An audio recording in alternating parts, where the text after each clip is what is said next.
Continuando pues, para poder determinar la caída de tensión en la resistencia de 200 ohm y la de 75 ohm, nosotros vamos a aplicar la regla del divisor de tensión, donde tengo que el voltaje en la 200 es igual al voltaje entre las terminales AR de esa correspondiente rama, que multiplica el valor de la resistencia donde queremos conocer la tensión. Por lo tanto, aquí la de 200 sobre la sumatoria de las dos ramas que se encuentran en serie en esa dos resistencias en serie en esa rama. Por lo tanto, tengo las características nominales de sus respectivos valores, y tenemos pues aquí que el voltaje en la de 200 ohm es de 25.23 volt. Al respecto, el voltaje en la de 75 es igual al voltaje entre las terminales de la rama R de la equivalencia del circuito serie entre la de 75 y la de 200. Por lo tanto, quiero conocer el voltaje en la de 75, pongo en el denominador el valor de la resistencia donde quiero conocer la tensión sobre la sumatoria de las dos resistencias de esa rama, y nos va a dar un valor de 9.27 volt. Por lo tanto, podemos comprobar nosotros que el voltaje entre las terminales AR es igual al voltaje en la de 75, de de 200, en la de 200 y la de 75. Por lo tanto, el voltaje en la de 75 nos dio 9.27 más el voltaje en la 225.23. Por lo tanto, esto nos va a dar que 34 es aproximadamente igual a 34, y estamos cumpliendo con la característica de la ley de Kirchhoff de tensiones, y así determinamos la tensión en cada una de las.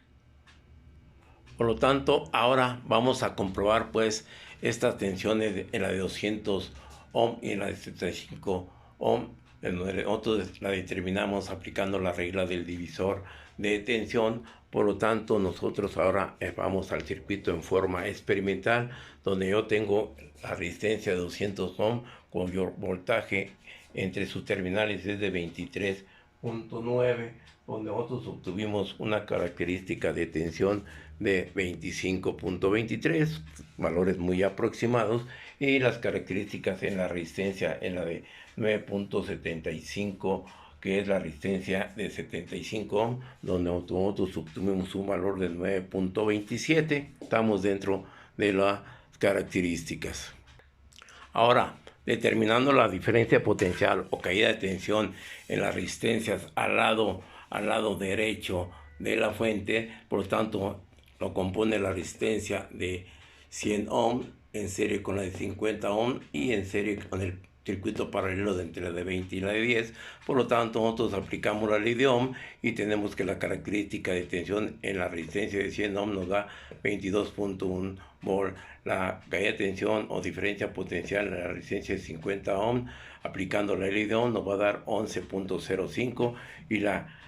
tensión en la rama en paralelo nos va a dar un valor de 1.47. Si nosotros sumamos el valor de 22.1 volt, 11.05 y 1.47, nos va a dar la tensión entre las terminales AR, que nos va a dar un valor que ya determinamos de 34 volts. Entonces,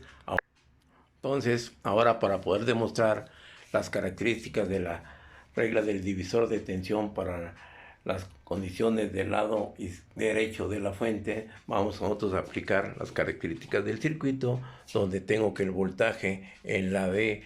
100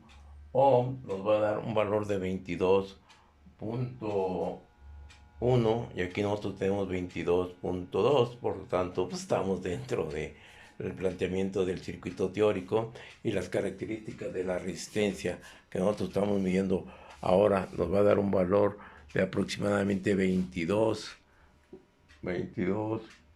no, de 11.1 las características de la tensión. Por lo tanto, estamos cumpliendo con las características teórico-prácticas de este ejercicio. Por lo tanto, hay que poder razonar que las herramientas para poder determinar un circuito, hay que reducir el circuito. Sí, al reducir el circuito determinamos una resistencia total. Con esta resistencia total determinamos la corriente total del circuito. Con esta corriente total, aplicando la regla del divisor de corriente, conocemos las corrientes en cada una de las ramas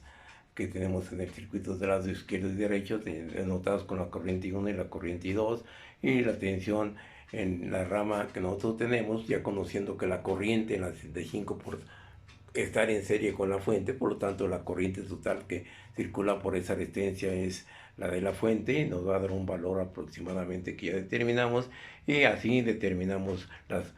características de este circuito.